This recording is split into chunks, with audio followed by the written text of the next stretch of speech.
Youth Congress के चुनाव है और राजसमंद एक्सप्रेस लगातार कोशिश कर रहे हैं कि इन चेहरों से मिले, और मुझे खुद को भी अच्छा लग रहा है क्योंकि युवाओं से बात करते हैं तो पता चलता है कि युवा अब धीरे धीरे राजनीति में पक्के खिलाड़ी बनते जा रहे हैं। तो हमने पहले जिलाध्यक्ष के दावेदारों से बात की, कुछ राजसमंद विधानसभा के दावेदारों से बात की, और अब हमारा ये जो सफ़र है बढ़ चुका है राजस्थान विधानसभा अध्यक्ष डॉक्टर सीपी जोशी जी के क्षेत्र की तरफ। उनके क्षेत्र से जो लोग विधानसभा अध्यक्ष पद के लिए दावेदारी कर रहे हैं यूथ कांग्रेस में, उन कुछ चेहरों के साथ हूँ मैं। तो पहले तो मैं आपको उन तमाम चेहरों से रूबरू करवा देता हूँ और फिर धीरे धीरे उनसे बात करेंगे, जानेंगे आखिर वो क्या सोचते हैं इस चुनाव को लेकर और अपनी दावेदारी को लेकर। इधर से चालू करेंगे, हम स्टार्ट करेंगे अर्जुन जी कीर। बड़े ही क्या कहते हैं, वेशभूषा से आपको लग रहा होगा कि बड़ी गंभीर राजनीति के तरफ आगे बढ़ रहे हैं। इनसे भी जानेंगे। आगे आएंगे रेलमगरा क्षेत्र की तरफ, क्योंकि रेलमगरा का भी अच्छा खासा क्षेत्र नाथद्वारा विधानसभा में आता है। मोइनुद्दीन जी हमारे साथ रहेंगे। फिर इधर आएंगे जिनकी हमारे यहाँ जब आए तब एंट्री सबसे ज़्यादा प्रभावी थी। हालांकि कदकाठी में छोटे हैं मगर चाल इनकी बिल्कुल नेताओं वाली थी। तो हम भंवर जी से भी बात करेंगे, आपसे भी जानेंगे कि आखिर ये इस चुनाव में क्यों आए। और फिर चौथा चेहरा विजेंद्र सिंह जी, हालांकि इनको काफ़ी लोगों ने देखा होगा, ये सरपंच है उतनोल के। तो इनसे भी जानेंगे कि आखिर सरपंच है, आप बढ़िया पंचायत में अच्छा काम कर रहे हैं, तो आखिर इन युवा चुनावों में क्या कैसा रहने वाला है। तो बातों की शुरुआत करते हैं भंवर जी से कि चुनाव हो रहे हैं। मैं सबको एक चीज़ ज़रूर पूछता हूँ कि ये चुनाव अच्छे हैं या बुरे, क्योंकि ऐसा लगता है कि पार्टी के अंदर कहीं तनाव तो नहीं जाए। तो आपको सबसे पहले क्या लगता है? एक्चुअल मुझे लगता है कि पार्टी के अंदर इसका जो आप जिस तरीके से कह रहे हो मन मुटाव, तो ये सब की एक अलग अलग भावनाएं रहती हैं कि कोई अपनी मतभेद को लेकर मनभेद बना लेते हैं। ऐसा कांग्रेस बीजेपी में भी होता है। लेकिन मेरा मानना है कि यह एक तरीके से पार्टी युवाओं को आगे बढ़ाने के लिए जो चुनाव करती है, जिससे कि क्या संगठन मजबूत क्या कैसे हो, उस तरीके से ये चुनाव होने चाहिए। अगर हर कोई उम्मीदवार अगर मतभेद को लेकर अगर मनभेद अगर ले आए अपने अंदर, तो वो गलत बात है। उससे फिर संगठन में कहीं न कहीं नुकसान होता है। आपको लग रहा है कि चुनाव होते रहने चाहिए, इससे सभी को अवसर मिलता है। आपको क्या लगता है कि वास्तव में कहीं ना कहीं सभी युवाओं के लिए एक अवसर है कि अपने अपनी राजनीतिक क्षमता का, राजनीतिक कोशिश इस माध्यम से सामने ला सके? जी बिल्कुल, ये सर सही है। और जैसे भंवर जी ने बताया कि जो नए कार्यकर्ता युवा हैं जिन्हें पहले मौका नहीं मिला है, तो उन्हें भी ये मौका मिलेगा आगे आने का। और ये बात नॉर्मली सब जानते हैं कि कई पदें ऐसी भी होती है जिनमें रेफरेंस से दिए जाते हैं कि भाई रेफरेंस किसी का फ़ोन आएगा तो उन्हें पद मिल जाती है। और जो नॉर्मल परिवार से और आम कार्यकर्ता होते हैं उन्हें मौका नहीं मिल पाता है। तो ये जो राहुल गांधी जी की सोच है, ये चुनाव करा रहे हैं और इस सोच से नए युवा आगे आएंगे। और इस चुनाव में काफ़ी ऐसे युवा भी होंगे जो पहले नहीं देखे गए हों और इस बार देखे जाएंगे। और हमारी नाथद्वारा विधानसभा में भी हम 8 लोगों ने फार्म भरे हैं, तो कई ऐसे भी हैं जिनसे अभी मैं मिला भी नहीं हूँ। अच्छा। जैसे सरपंच साहब की बात है तो मैं शायद तक पहले कभी मिला नहीं होऊंगा, आज मिले हैं। खैर चुनाव लड़ रहे हैं तो चुनाव तो नॉर्मली सब लड़ते हैं। मेरी तो शुभकामनाएं हम सबको कि सब अच्छा कोई ऐसा प्रतिनिधि मिले जो युवाओं को आगे ला सके, युवाओं के लिए लड़ सके। तो आपको लग रहा है अर्जुन जी, आप कैसे देखते हैं इन चुनावों, क्योंकि आप भी दावेदारी कर रहे हैं, जिला अध्यक्ष के लिए भागदौड़ कर रहे हैं, तो आपको लगता है कि इन चुनावों के माध्यम से युवाओं को एक अवसर खुद को थोड़ा बेहतर बनाने का भी मिल रहा है? बिल्कुल सही बात है ना सर, बेहतर बनाने के लिए मौका मिला है और इसको मौके का सभी युवा साथ मिलकर मौके का फ़ायदा उठाना चाहिए। क्योंकि अभी डिजिटल इंडिया हो चुकी है, उस हिसाब से हमारे राहुल गांधी जी ने जो ये चुनाव कराए हैं, ये एक हिसाब से तो बहुत सही है। क्योंकि आजकल लोग बाग सोशल मीडिया पे ज़्यादा एक्टिव है। क्योंकि आने वाले चुनाव में मुझे नहीं लगता है कि किसी गांव में रैली होगी, किसी मोहल्ले में बैठक होगी। क्योंकि जिस हिसाब से अपना भारत उस दूर से जा रहा है, तो डिजिटल इंडिया बनना चाहिए। और मैं तो यही चाहता हूँ कि जिस प्रकार सोशल मीडिया पे इन्होंने हमारे राहुल गांधी जी ने चुनाव के लिए किया है, तो बिल्कुल सही बात है। क्योंकि जो भी चुनाव वोट डालेगा तो उसको सबसे पहले ऐप्स डाउनलोड करना पड़ेगा, उसके बाद उसमें पूरी पूरी बायोडाटा करना पड़ेगा, उसके बाद उसको वोटर आईडी कार्ड का फ़ोटो भेजना पड़ेगा, उसका 2 मिनट 8 सेकंड का उसका लाइव वीडियो बना के उस पर अपलोड करना पड़ेगा, ताकि हर एक गांव में उनको भी पता रहना चाहिए कि सोशल मीडिया का इतना बड़ा प्रभाव हो चुका है। और गांव वालों को मैं तो ये चाहता हूं कि हमारे अधिकतर पंचायत गाँवों की है, गाँवों के लोग बाग इतने समझदार नहीं हो गए सोशल मीडिया पे कि आज देश कहाँ तक पहुँच गया है। तो ये मैं कहना चाहता हूँ कि हमारे जो राहुल गांधी जी ने अच्छी पहल की है वो बिल्कुल 100% सही है। सही है, आप बता रहे हैं। अब आते हैं विजेंद्र सिंह जी की तरफ। मैंने तीनों से इसलिए बात की क्योंकि विजेंद्र सिंह जी सरपंच भी हैं, तो इन तीनों के विजन लेकर मैं वहाँ तक आऊँगा। तो सरपंचों में भी क्या होता है, अनुमान अपने गांव के सारे लोग होते हैं, उनके सामने ही चुनाव लड़ना है। ये भी चुनाव ऐसा है कि पार्टी के सारे मित्र हैं और उनके सामने चुनाव लड़ना है। तो कैसा अनुभव रहता है इसमें, और ये चुनाव को आप कैसे देखते हो कि सरपंच में चलिए आप गाँव के एक पद पर पहुँच गए, अब पार्टी में भी पद कर पहुँचने के लिए ये प्रक्रिया कैसी रहती है? देखिए, सबसे पहले तो मैं आपको एक बात बताना चाहता हूँ, सरपंच का चुनाव बिल्कुल एक अलग तरीके का चुनाव है। वहाँ पे विचारधारा की लड़ाई लड़ी जाती है, जहाँ अपन सही सोच लेके काम करना चाह रहे हैं और कुछ लोग गांव में बिना विकास का काम सोचे लोगों को बेवकूफ़ बना के भी वोट ले लेते हैं। तो ये एक प्रक्रिया अलग है और ये एक संगठन का चुनाव है। इसमें विचारधारा सबकी एक है, जो भी कैंडिडेट है सबकी विचारधारा एक ही है, सब एक ही विचारधारा लेके चल रहे हैं। बस मेरा ये मानना है कि देश में लोकतंत्र है, सारे चुनाव लोकतंत्र प्रक्रिया से होते हैं। जब जनप्रतिनिधि लोकतंत्र प्रक्रिया से चुनते हैं तो संगठन में भी जो नेता बनेगा वो लोकतंत्र प्रक्रिया से ही चुनना चाहिए, और ये प्रक्रिया मेरे हिसाब से सही है। तो आपको ये प्रक्रिया के लिए तो आप कह रहे हैं, पर ऐसा लगता है कि लोकतांत्रिक प्रक्रिया से यूथ चुनाव हो रहे हैं तो इससे युवाओं को कोई ऐसा अवसर भी मिल रहा है। कई युवा, जैसा कि मोइनुद्दीन जी ने एक बहुत बढ़िया बात कही कि कई परिवारों को ऐसे भी होते हैं जिनको रेफरेंस नहीं होते हैं, जिनका इतना प्रभाव नहीं होता, तो वो पिछड़ जाते हैं राजनीतिक रूप से। इस चुनाव के माध्यम से उनको भी एक अवसर मिल रहा है। तो आपको भी लगता है कि वास्तव में ये अवसर सबको बराबर मिल रहा है? बिल्कुल, ये चुनाव भले इसमें जो ज़्यादा वोट लाएगा वो अध्यक्ष बन जाएगा, बाकी जितने भी कैंडिडेट है वो भी पदाधिकारी बनेंगे। जो पदाधिकारी बनेंगे भले वो कितने कम वोट ला रहा है वो भी पदाधिकारी बन रहा है। तो एक आम युवा भी यूथ कांग्रेस में पदाधिकारी बन रहा है, जो सही है। भंवर जी, आप बताओ मेरे को कि ऐसा नहीं रहता है कि यार ये अगर चुनाव नहीं होता तो हो सकता है कि हम में से कई युवाओं को कोई अवसर ही नहीं मिलता। ये चुनाव हो रहा है और मैं कई लोगों से बात करता हूँ, वो लोग कहते हैं कि हाँ, इन चुनावों के बदौलत हम यूथ की राजनीति में आए हैं। तो आप भी अपने लिए ऐसे अवसर देखते हैं? जी सर, बिल्कुल मेरे को ऐसा लगता है और ये होना भी चाहिए कि अगर ये चुनाव नहीं होता तो शायद मैं मानता हूँ कि मैं यहाँ शायद आज आपके साथ में बैठा नहीं होता।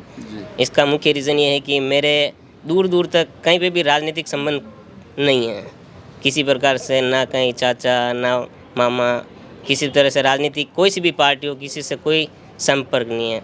तो आज ये जैसे कि अर्जुन जी ने बताया डिजिटल के तहत, तो जो संगठन में चुनाव हो रहा है वो डिजिटल प्रक्रिया ही है जी। तो उस हिसाब से मुझे भी मौका मिला है डिजिटल इस पूरी चुनावी प्रक्रिया में भाग लेने का। बाकी तो हो सकता है कोई किसी का रेफरेंस लेके आगे बढ़ता, और अपना तो कोई रेफरेंस है नहीं, तो शायद मैं आज आपके साथ नहीं बैठा होता। ये पहलू मैं लाना चाह रहा था कि मैं चाहता हूँ कि ये इस चुनाव का जुड़ा हुआ पहलू आए। जैसे कि मोइनुद्दीन जी ने पहले भी बात कही थी, मैं फिर से आपसे पूछना चाहूँगा, 2023 है, इस साल विधानसभा के चुनाव भी होने, अभी आप लोगों के चुनाव भी हो रहे हैं, महीने भर आपके वोटिंग की प्रक्रिया चलेगी, उसके बाद निर्वाचन होगा। तो आपको लगता है कि यहाँ से जो जीत के आएंगे वो आने वाले विधानसभा चुनाव में भी अपनी एक महत्वपूर्ण भूमिका निभाएंगे युवा? बिल्कुल।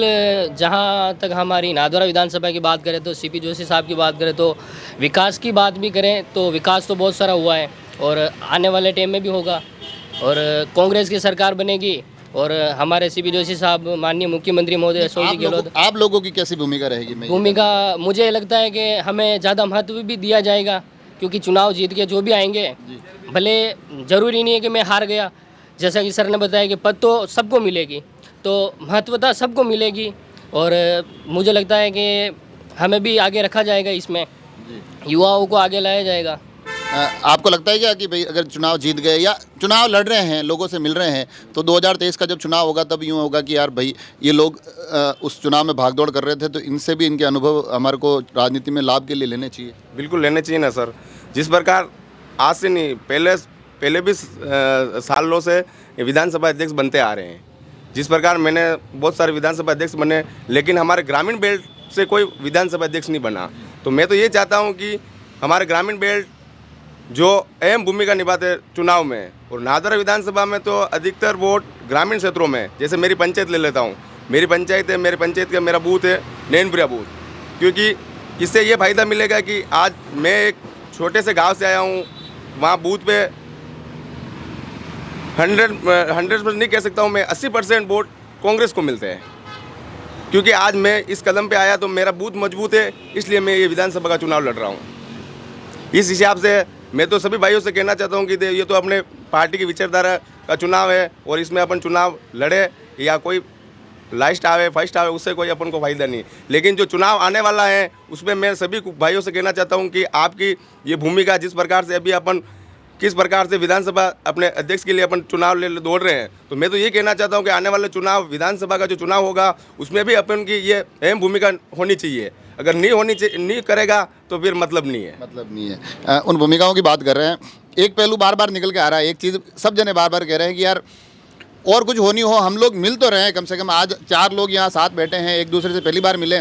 तो आपको क्या लगता है कि भाई ऐसा चुनाव अगर हो रहा है तो कम से कम यूथ एक दूसरे से मिल रहे हैं, वोटिंग के लिए भी एक दूसरे से कनेक्ट हो रहे हैं, तो ये भी एक टीम अच्छी खासी बन रही है, अच्छा खासा संपर्क हो रहा है। मेरा ये मानना है इस चुनाव में जितने भी वोटर बनेंगे, हम सब लोग मिलकर वोटर बनाएंगे तो संगठन में मजबूती होगी और आने वाले विधानसभा चुनाव में ये सब लोग कांग्रेस का समर्थन करें, इसकी जिम्मेदारी भी हमारी होगी। आज अपन ने वोटर बना दिए और विधानसभा चुनाव के समय वो लोग अपने साथ या जो अपने चुनाव लड़े कांग्रेस के जो उनके साथ नहीं रहे तो वो भी सही नहीं है। हमारा यही प्रयास रहना चाहिए कि जितने लोग हमारे साथ जुड़े वो सारे लोग कांग्रेस को वोट करें, सीपी साहब के साथ रहें और नाथद्वारा विधानसभा में एक अच्छा लीडर्स, अच्छे वोट से सीपी साहब जीते। वही हमारी कोशिश है। जितने लोगों को हम जोड़ेंगे उन लोगों के थ्रू और लोगों को जुड़वाना और भविष्य में आने वाले चुनाव में अच्छा काम हो सके कांग्रेस के लिए, वैसा काम करना है। देखिए आप, मैंने कार्यक्रम शुरू किया तभी मैंने ये कहा था कि युवाओं के राजनीतिक विजन बड़े क्लियर हो गए। तो देखिए आप, ये बातें निकल कर आ रही है कि हमको आगे आने वाले 2023 को भी देखना है अपनी इस भागीदारी के साथ साथ। अब मैं चाहूँगा एक एक बात आप ऐसी बताएं। अर्जुन जी से शुरू करेंगे कि आप अपने युवा साथियों से क्या कहना चाहते हैं, आप क्या करेंगे अगर आप जीत गए, या उनको आप क्या कहना चाहते हैं कि मैं आपके लिए ये करूँगा, आपका विज़न क्या है, एक एक बात बताइएगा।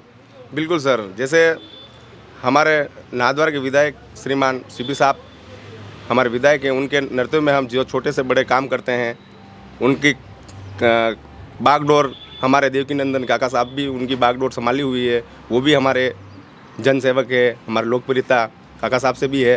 तो मैं तो ये कहना चाहता हूँ कि जिस प्रकार से यहाँ से मैं विधानसभा अध्यक्ष अगर चुना जाऊँ तो मैं ये जिस प्रकार मेरा बूथ मजबूत है नमाड़ा पंचायत में, उस प्रकार मैं ज़्यादा नहीं तो मेरी 5 पंचायतों में तो मैं 100% वोट कांग्रेस पार्टी को दिलाने के लिए मैं पूरा सहयोग और समर्थन करूंगा और भाग दौड़ के लिए मैं तैयार रहूंगा। ये एक पॉइंट बता रहे हैं, ये बता रहे हैं कि मेरा बूथ मैंने मजबूत किया है, मेरे को मौका मिला तो मैं पार्टी का यूथ भी मजबूत करूंगा। मोइनुद्दीन जी, आपको क्या लगता है, एक ऐसी बात कि आप अपने युवा साथियों से कहना चाहते हैं कि भैया मेरे को इसलिए वोट दीजिए क्योंकि मेरा ये विज़न है, एक कोई मुद्दा? मेरा विज़न तो महत्व तो खास यही है कि मैं पहले भी युवाओं के साथ खड़ा रहा हूँ मेरे क्षेत्र में, और आगे भी जो मुझे सपोर्ट करेंगे उनके हमेशा उनके साथ खड़ा रहूँगा, भले दिन हो रात हो कोई भी हो, मैं हमेशा उनके साथ था, साथ हूँ और साथ रहूँगा। भले उनका कोई भी कार्य हो, वो जहाँ मुझे बुलाएंगे वहाँ मैं जाऊँगा उनके लिए, भले लड़ना पड़े तो लड़ूंगा और उनके हर कार्य में उपस्थित रहूँगा। बड़ी बढ़िया, अच्छी बात है। युवा देखिए एक दूसरे से जुड़ भी रहे हैं, एक दूसरे की लड़ने की भी बात कर रहे हैं। आपको क्या लगता है, ऐसी कौन सी बात है कि वो आप इन तमाम वोटर से कहें और फिर वो आपको वोट दें? रियलिटी तो ये है कि जिस दिन आखिरी चुनाव की जो डेट थी उस दिन मैंने फार्म सबमिट किया था, और ये फार्म मैंने अपनी इच्छा से सबमिट नहीं किया। मुझे युवाओं ने प्रेरित किया है कि आपको भी पार्टी में आगे आना चाहिए जी। मुझे कई जगह से फ़ोन आए, कई जगहों से बातचीत हुई, बहुत दिन तक मैं नकारता रहा कि मुझे चुनाव नहीं लड़ना है, क्योंकि मैं यहाँ तक समझता हूँ कि मेरे परिवार में अभी मैंने जैसे कि हालांकि आपको पहले बता चुका हूँ कि कोई राजनीतिक संबंध रहे ही नहीं, तो मैं चुनाव कैसे लड़ सकता हूँ। तो युवाओं ने, मित्रगणों ने, और नाथद्वारा विधानसभा में जब डायलिसिस सेंटर नहीं था तो काफ़ी समय मैंने संघर्ष करके डायलिसिस जो यूनिट थी वो नाथद्वारा में अवेलेबल करवाई, जिससे कि आज काफ़ी पीड़ितों को राहत मिल रही है। तो वहाँ के जो युवा थे, पंचायत के युवा थे, जिनके काफ़ी समय से मैं कहीं ना कहीं काम आया होऊंगा किसी भी तरह से, तो उन्होंने कहा तुम्हें भी फार्म भरना चाहिए और एक मौका है, भर लो, जो होगा जो देखा जाएगा। तो उस हिसाब से देखिए, वैसे मैं कांग्रेस पार्टी की विचारधारा के साथ चलता हूँ, तो मैं तो यही चाहूँगा कि हम 8 में से कोई भी जीते, और चाहे मैं लास्ट में भी आऊँ, मुझे इसका कोई अफसोस नहीं होगा बट मैं यही कहना चाहूँगा कि मैं हमारे संगठन को सदैव मजबूत करने का काम करेंगे, मजबूत करने की बात करेंगे, और युवाओं के सदैव जी, आगे काम आ साथ सके, रहेंगे। ऐसा काम करेंगे। सरपंच साहब से पूछेंगे कि ऐसी कौन सी बात है कि हाँ ये बात मेरी प्राथमिकता है, सारे वोटर आपके सुन रहे हैं कि हाँ भाई ये मैं सबसे महत्वपूर्ण तरीके से काम करूँगा। मेरा ये मानना है कि ये चुनाव जो है, इस चुनाव में हम अलग अलग गांव में जाके अलग अलग युवाओं से मिलेंगे। तो मेरा ये है कि अपन सही तरह के लोगों को जोड़ के एक अच्छा संगठन बनाएं, भविष्य में अपन मिल के लोगों की मदद कर सकें। हर गांव में अपने संपर्क होंगे, कहीं भी किसी आदमी को कोई समस्या है तो हमारे लायक जो भी काम होगा हम उन लोगों का काम कर सके। कुल मिला के मैं एक ही बात कहना चाहता हूँ कि हम लोगों का अच्छी तरह से काम करने के लिए ये काम कर रहे हैं। अब चलो आखिर में मैं ये पूछना चाहता हूँ कि हाँ अगर हार, क्योंकि 8 लोग हैं, हार तो इसमें नहीं है चुनाव में, इसमें हर एक को कोई न कोई पद मिलेगा, पर यूँ मन में बुरा नहीं लगेगा यार कि यार ये मेरा दोस्त था और मेरे सामने खड़ा हो गया और अब यार मेरे सामने लड़ना पड़ रहा है, ऐसा कुछ? हालांकि अभी मैंने जैसे कि आपको पहले बता दिया है कि मुझे इस चीज़ का कोई अफसोस नहीं होगा कि मैं फर्स्ट हूँ या लास्ट हूँ, क्योंकि मैंने ये फार्म, पर यूँ मानवीय स्वभाव होता है, फिर भी कहीं न कहीं यूँ लगे यार यो गड़बड़ भी क्यों मामलो यार, यो थोड़ा ठीक रहते तो हो रहे तो। नहीं ऐसा कुछ नहीं है कि जैसा कि हालांकि मैं आपको पहले ही बता चुका हूँ मैं फर्स्ट हूँ या लास्ट हूँ, ये युवाओं के ऊपर निर्भर करता है कि जिन लोगों ने, आपको मतलब बुरा नहीं लगेगा कुल हाँ, मिला के, मुझे सीधी सी कुल बात मिला है के ये। कोई बुरा नहीं अब मोइनुद्दीन जी आपको क्या लगता है कि यार मेरा अब रात दिन इनके साथ घूम रहा हूँ, मेरे सारे मित्र भी है, आपके रेल मगरा क्षेत्र से भी नरेंद्र जी और भी हैं, वो भी आपके मित्र ही होंगे, तो ऐसा नहीं लगता कि यार आप दोस्त सामने सामने लड़ रहे हैं यार, कहीं ये जीत गया तो यार मेरे को तो यार बुरा लगेगा? नहीं, इसमें ऐसा कुछ खास नहीं है, मैं ये सोचता हूँ, क्योंकि पद तो सबको मिल ही रही है। जैसे कि भंवर जी ने बताया है कि भले ये हो या मैं हूँ, 8वें नंबर पे मैं आ जाऊँ या ये आ जाए, कोई भी आ जाए, पर पद मिल रही है। हम पार्टी का काम करने निकले हैं और पार्टी का काम करने निकले इस तो बात का कोई आपको अफसोस? बिल्कुल नहीं, ऐसा कोई टेंशन नहीं है। तो अर्जुन जी आप जब रात को नींद लेते हो तो ऐसा नहीं लगता है कि यार अब आप दोनों तो आए भी एक साथ ही, शायद दोनों सरपंच साहब और आप दोनों एक साथ आए, तो दोनों यूँ गाड़ी में बैठ नहीं सोच रहे थे कि यार चल तो साथ रहे हैं पर यार दोनों को खुद के आंकड़े अलग अलग सेट करने हैं, इनके सामने इससे बात नहीं करनी है, पता नहीं चले? नहीं ऐसी कोई बात नहीं है। जैसे सरपंच साहब, जैसे हमारे जो जितने भी ऑटो जने हैं, ऑटो जने से मैं परिचित हूँ, तो ऐसी कोई बात नहीं आएगी कि हमारे बीच में कोई दरार हो गया।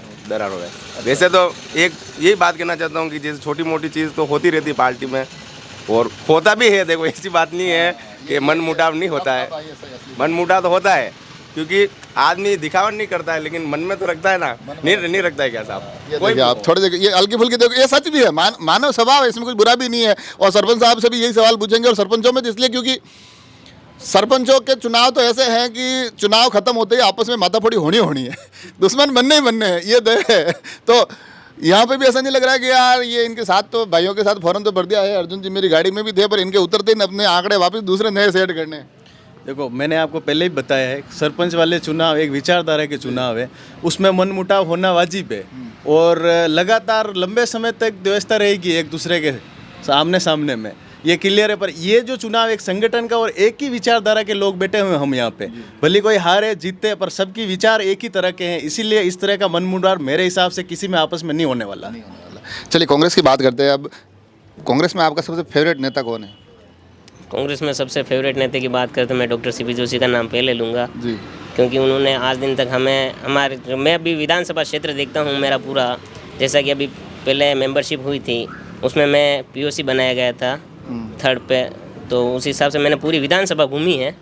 तो मेरे को जहाँ तक मैंने देखा है तो बिन मांगे जो विकास किया है जी, तो आपके मतलब रोल मॉडल बिल्कुल सीपी साहब है, बिल्कुल।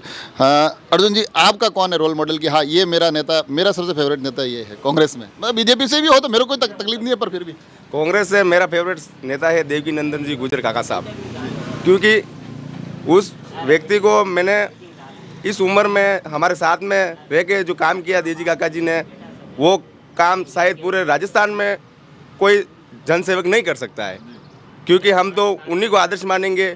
और जो आज सीपी साहब के साथ कंधे में कंधे मिलाकर चल रहे हैं, वो आप खुद ही देख सकते हो, पूरी नादर विधानसभा जानती है कि देवजी काका का क्या अहम रोल था और सीपी साहब कहाँ पहुँच गए हैं। थोड़ा बहुत तो देवजी काका का समर्थन है, बिल्कुल। तो आपके फेवरेट काका साहब है। मोइनुद्दीन जी आपका सबसे फेवरेट है, आपके उधर तो खैर रेलमगरा तो बड़ी राजनीतिक हब भी है, तो आपका सबसे फेवरेट कांग्रेस का, और मेरा ये सिर्फ आपके विधानसभा के लिए नहीं पूछ रहा हूँ, वो फिर राष्ट्रीय भी हो सकते हैं, अंतर्राष्ट्रीय भी हो सकते हैं मेरी तरफ से, कौन ऐसा फेवरेट नेता आपको? सर मैं बड़े लेवल की बात नहीं करूँगा, मैं अपने स्तर और अपने क्षेत्र की बात करूँगा कि मेरा सबसे फेवरेट नेता हमारे प्रधान आदित्य प्रताप सिंह जी चौहान हैं। और बाकी तो आप जानते हैं कि माननीय सीपी जोशी साहब, माननीय मुख्यमंत्री जी और जितने भी नेता हैं वो सब हमारे ही हैं, तो फेवरेट तो सब है ही हैं। पर नीचे स्तर पे जो हमारे नेता हैं वो हमारे प्रधान आदित्य प्रताप सिंह जी चौहान। सरपंच साहब, आपका सबसे कि भाई हाँ ये मेरे रोल मॉडल है, ये नेता हो तो ऐसा? देखिए मेरा ये मानना है, चाहे बीजेपी हो कांग्रेस, जो सही नेता है, जो लोगों के सही तरीके से काम करे, वो जो सही है, सही का साथ देवे, उस तरह के हर आदमी हमारे फेवरेट हैं। लेकिन मेरा फेवरेट जो अपन जिसको एक रोल मॉडल मान के काम कर रहे हैं वो है हमारे सीपी साहब, जिनकी सोच इतनी आगे है कि अपन तो सोच ही नहीं सकते कि वो किस तरह की सोच लेके चलते। और मैं तो सौभाग्यशाली मानता हूँ कि मेरा जो सरपंच का कार्यकाल है वो सीपी साहब के एमएलए रहते हुए हुआ। तो मेरे गांव जो मेरी पंचायत क्षेत्र है वहाँ पर भी जो सीपी साहब की सोच हमने जो साहब को बताया, उस तरह से जो काम हो रहे हैं उन काम को देख के, और जो सीपी साहब की सोच है, जिस तरह के उनके विचार है, मेरे हिसाब से तो मेरे को नहीं लगता कि इस पूरे इंडिया में ऐसा कोई नेता होगा। तो देखा आपने, मैंने जैसे कार्यक्रम के शुरू में कहा था कि चलिए कांग्रेस के युद्ध चुनाव है, मगर कांग्रेस से इतर किसी राजनीतिक दल से इतर इन लोगों के साथ मैं बैठता हूँ तो मुझे अच्छा ये लगता है कि मैं युवाओं से बात कर रहा हूँ, युवाओं का विज़न जानते हैं। और मज़े की बात देखिए, मैंने बड़े इंटरव्यू लिए, अच्छे बड़े बड़े नेताओं के लिए हैं, अलग अलग राजनीतिक दलों के लोगों के लिए, मगर इन दिनों मैं जब इन युवाओं के साथ बैठता हूँ ना, तो इनका इतना स्पष्ट विचार रहता है, इतनी स्पष्ट इनकी कार्यप्रणाली रहती है, और बड़े ही बेबाक तरीके से अपनी बात रखते हैं। ये मुझे भी अच्छा लगता है, इसलिए हम ये कोशिश कर रहे हैं कि यूथ कांग्रेस से जुड़े हुए तमाम चुनाव को कवर करें। नाथद्वारा विधानसभा के तमाम जो दावेदार थे यूथ अध्यक्ष के लिए, आज हम उनके साथ बैठे थे। आगे के किसी एपिसोड में कोशिश करेंगे किसी और क्षेत्र में जाके कुछ और चेहरों के साथ उनके विचार जानेंगे, इस चुनाव की और भी कुछ बारीक बातें आपके सामने लाएंगे, इन चुनाव की प्रक्रिया आपके सामने लाएंगे। आप तमाम लोग जुड़े रहे राजसमंद एक्सप्रेस से। धन्यवाद।